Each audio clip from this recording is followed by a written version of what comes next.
me dejé en el trabajo la tablet que suelo utilizar para predicar y hoy vengo con un poco de más cacharrería. Al fin y al cabo lo que suelo tener aquí son los versículos que voy a tocar o subrayo en rojo lo que me parece importante. Eh, Paco, tú me avisas, ¿ya?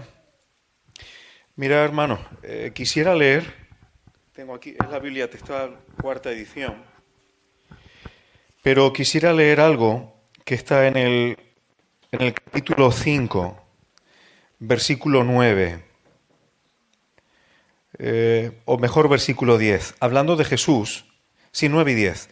Dice que habiendo sido perfeccionado, vino a ser autor de eterna salvación para todos los que le obedecen.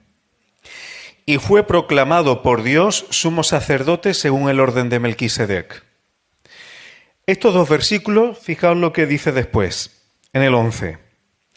Acerca de esto, es decir, de esta salvación eterna y del sumo sacerdocio según el orden de Melquisedec, dice el escritor de esta carta que tiene mucho que decir y que es difícil de explicar. ¿Por qué? Porque os habéis hecho tardos para oír, y esto lo explicamos, holgazanes, perezosos, necios para oír. Y ahora resulta que estas cosas difíciles de explicar, pues en el capítulo 7 se va a meter con ellas. Así que, ¿cómo estamos para oír? ¿Cómo estamos para oír? Hermano, cuando la Escritura se mete en cosas complejas, es muy difícil entenderlas. Cuando el Evangelio que nosotros tenemos en la mente y en el corazón es el evangelio individualista, donde lo importante soy yo y donde lo importante es que Dios me ama a mí. Entonces Dios se derrite conmigo, aunque yo a veces ande en el fango, me manche en el barro, pero el amor de Dios es tan grande que está derretido conmigo. Y Dios no tiene otra cosa que hacer y que pensar que en mis circunstancias personales. Por tanto, lo importante es que Dios se ocupe de mi trabajo y si yo estoy pasando dificultades, que Dios me ayude a pasarlas. Y no digo esto, hermanos, porque a Dios no le importen nuestras circunstancias personales. Pero si yo entiendo el Evangelio solamente en este rango, en este círculo, no me voy a enterar, ya no digo de la mitad de la Biblia, sino de el 85 o 90% de la Biblia. Y me habré hecho un holgazán para entender lo que Dios revela en su palabra. Por eso, hermanos, el escritor de esta carta tiene que decir esto. Y se va a meter con algunas cosas complicadas. Para entender algo de lo que vamos a leer y esta eterna salvación de la que está hablando el escritor de Hebreos, a mí me gustaría que leyésemos algo que está en Éxodo 19. En Éxodo 19, tengo que hacer esta introducción, hermanos, porque si no, es muy fácil malentender lo que está intentando explicar esta carta. En Éxodo 19 y versículos, voy a escoger desde el 5. Éxodo 19, 5 y 6. Le dice Dios a Israel: ahora pues, si de verdad escucháis mi voz y guardáis mi pacto, aquí hay condición, entonces vosotros seréis, estoy leyendo la Biblia textual cuarta edición, por eso notaréis algún pequeño cambio, aunque es igual. Seréis objeto de mi predilección, es decir, seréis predilectos, especiales, entre todos los pueblos. Lo hemos cantado antes, ¿no? Somos pueblo, pueblo adquirido por Dios, un pueblo especial. Porque mía es toda la tierra. Y dice el versículo 6, y vosotros me seréis un reino. Reino. Esto no es individualista. De sacerdotes y una nación. Esto no es individualista. Santa. Dios tiene y tenía un propósito. Tener un pueblo predilecto especial en medio de todas las naciones de la tierra. Que tuviera un trato con Él único, íntimo, que la Biblia asemeja a un desposorio matrimonial. Y un hebreo, un israelita, entendía perfectamente que ser salvo era pertenecer a este pueblo único y especial que iba a tener una relación con Dios predilecta y exclusiva. En no pocas ocasiones, cuando la Biblia habla de salvación, se está refiriendo a esto. Pero nosotros tenemos un chip mental aquí metido y cada vez que vemos salvación estamos pensando simplemente en que no vamos al infierno. Pero la Biblia, cuando habla de salvación, hay que tratar de ver a qué se está refiriendo. O a toda la amplitud de lo que significa ser salvo. En este contexto, hermanos, tiene que ver con ser ese pueblo único, especial, de relación exclusiva con Dios. Esto es importante tenerlo en mente, hermanos, porque si no,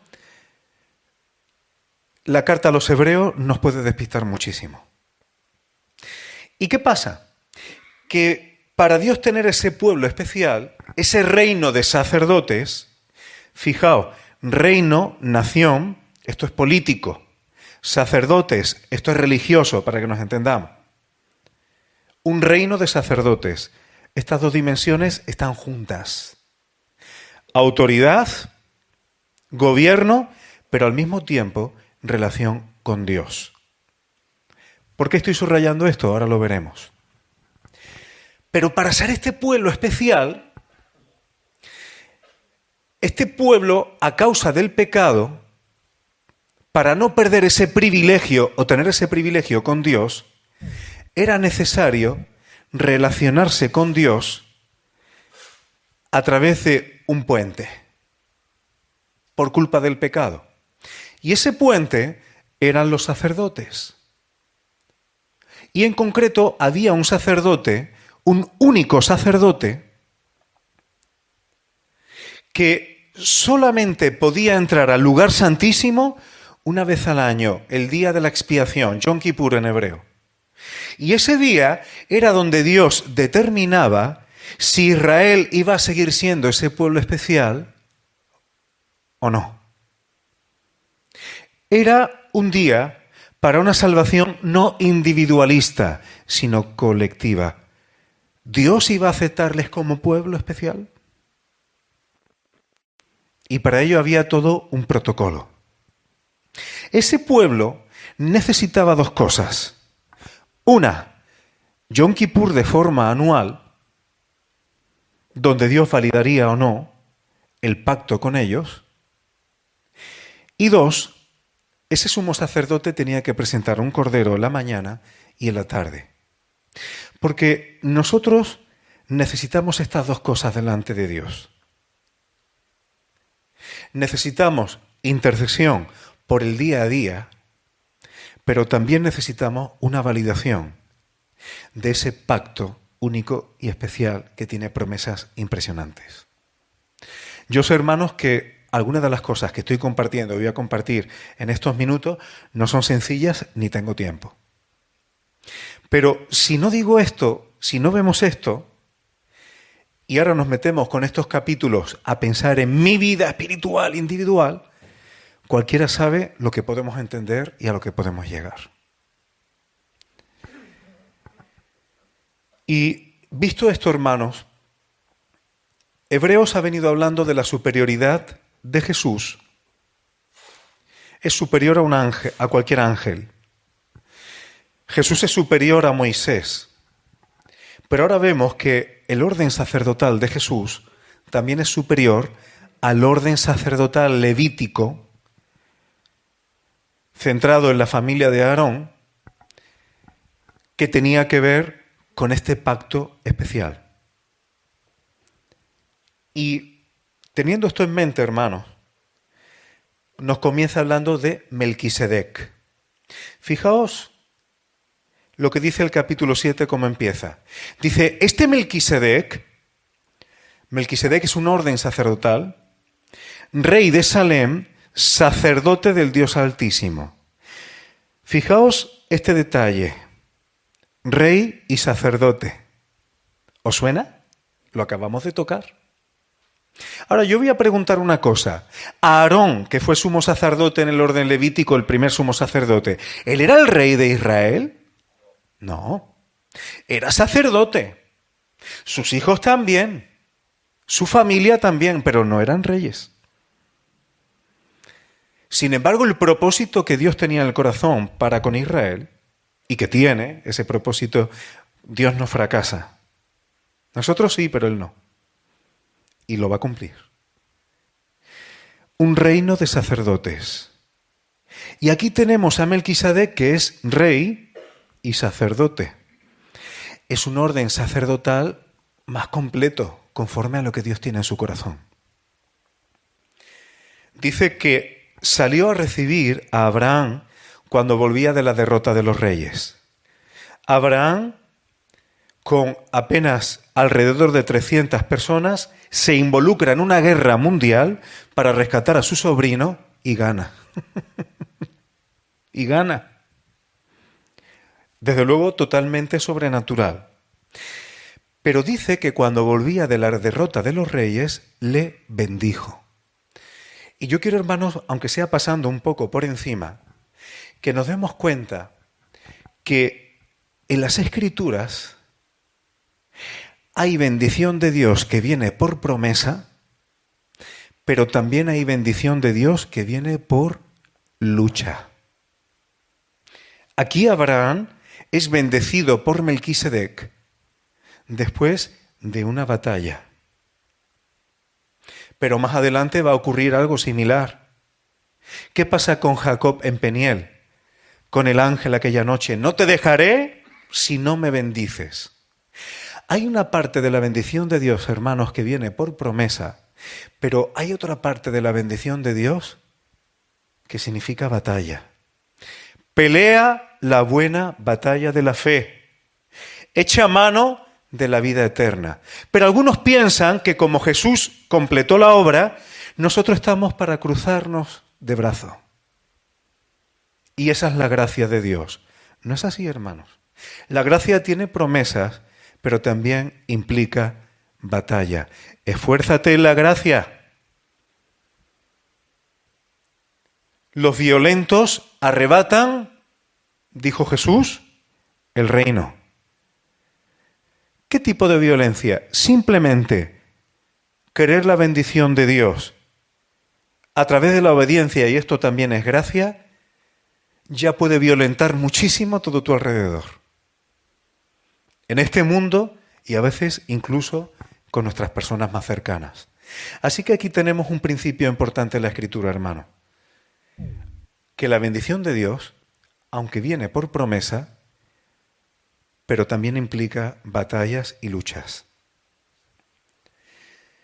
En el versículo 2 dice que Abraham a este Melquisedec le dio los diezmos de todo. No es el tema y no lo pienso tocar hoy, pero hay personas que dicen que el diezmo no tiene aplicación ninguna porque no se diezmaba dinero cuando se dio la ley. Hay gente que dice eso. Pero aquí dice que Abraham le dio a Melquisedec los diezmos de todo. Es simplemente un detalle. Y dice que el nombre de Melquisedec significa rey de justicia y también rey de Salem, esto es, rey de paz. Aquí tenemos otro principio importante en las Escrituras, hermanos. Yo sé que hoy no estoy siendo sencillo. La Biblia vincula la justicia y la paz. Y muchas veces predicamos un evangelio o queremos vivir un evangelio que divorcia estos dos conceptos tan importantes. Cuando queremos paz sin justicia, eso no es el evangelio de Dios, ni es el evangelio del reino. Justificados por la fe, tenemos paz para con Dios. Pero primero hay justicia. La justicia y la paz se besaron, dice el Salmo. No podemos, cuando queremos paz sin justicia y pensamos que ese es el corazón de Cristo, nos equivocamos. Una cosa es misericordia, pero otra cosa es querer la paz sin justicia. Mirad, hermanos, tenemos paz con Dios por medio de la obra de Jesucristo. Pero la obra de Jesucristo en la cruz fue perfectamente justa en cuanto a la legalidad de Dios. Si Cristo no hubiera cumplido los detalles de la justicia de Dios en su sacrificio, olvídate, ni tú ni yo, ni nadie tendría paz para con Dios. La paz de Dios no es la paz de te quiero tanto que venga, estoy en paz contigo y me da igual todo. Esa no es la paz del reino de Dios. Y cuando en las iglesias pensamos que el amor de Cristo es paz sin justicia, lo que estamos haciendo es estropear la comunión, estropear la unidad. Alguien peca contra ti, pero hermano, hay que amar. Entonces, quien ofende con sus pecados, se le dora la píldora, se le crea una costra, vamos a poner entre comillas, de amor alrededor, y a quien es ofendido, vamos a llamarlo así, a la víctima del pecado es que hay que perdonar. Y entonces buscamos la paz, pero que sin que se cumpla la justicia. Y cuando digo cumplir la justicia no estoy diciendo que hay que ser inflexible, que uno tiene que estar pegándole bibliazos a todo el mundo. No me refiero a eso. Me refiero a que el pecador tiene que aprender la justicia de Dios para conducirse con respecto a ella. Porque si tú perdonas, pero la otra persona no se arrepiente y no obra conforme a la justicia de Dios, ¿qué evangelio vivimos? Yo no quiero un evangelio donde ande pecando y dé igual, porque entonces no voy a ser conforme a la imagen de Cristo. No sé si me estoy explicando. Si yo peco y los demás me perdonan, pero yo sigo pecando y da igual, ¿estoy creciendo conforme a la imagen de Jesús? Yo no quiero eso para mí. ¿Tú lo quieres para ti? Así que el orden sacerdotal de Melquisedec suma estas dos cosas, justicia y paz. Melquisedec es un sacerdocio que predica paz y justicia. Y luego es un orden sacerdotal que no depende de quién es papá y quién es mamá. No depende de tu genealogía. Es un orden sacerdotal que tampoco tiene principio de días. ¿Cuándo empezó? No sabemos, la Escritura no lo dice. Sabemos que no va a terminar, porque Jesús es sumo sacerdote según el orden de Melquisedec. Y fijaos cuán grande era este Melquisedec, que dice que Abraham dio diezmos. Y que, de alguna forma, y aquí viene un concepto que es un poco complicado. No tengo tiempo de desarrollar todas las cosas, hermanos, pero fijaos que dice que de alguna forma Leví, como era descendiente de Abraham, diezmó a Melquisedec. Porque al hacerlo Abraham, Leví estaba en los lomos. ¿Me explico? Y aquí hay una cosa, hermanos, que es interesante que mencionemos, aunque sea brevemente. Esto es un concepto que a veces en la Escritura vemos que hay quien lo llama persona colectiva. Lo individual aquí no encaja bien. Es decir, cuando Abraham dio el diezmo a Melquisedec, de alguna forma sus descendientes, que todavía no habían nacido, también lo hicieron. Y esto es para reflexionar y pensar algunas cosas. A veces me gusta decírselo a los jóvenes. A lo mejor ni tenéis novio, ni tenéis novia, ni sabéis quiénes eran vuestros hijos, ni no sabéis nada de eso. Pero lo que tú hagas ahora es una buena herencia para tus descendientes, aunque no sepas quiénes son. Cuando nosotros estamos haciendo algo, de alguna forma los que están en nuestros lomos y todavía no han venido, lo están haciendo también. Esto está diciendo este pasaje. Y eso da que pensar, hermanos. Porque según hacemos, podemos bendecir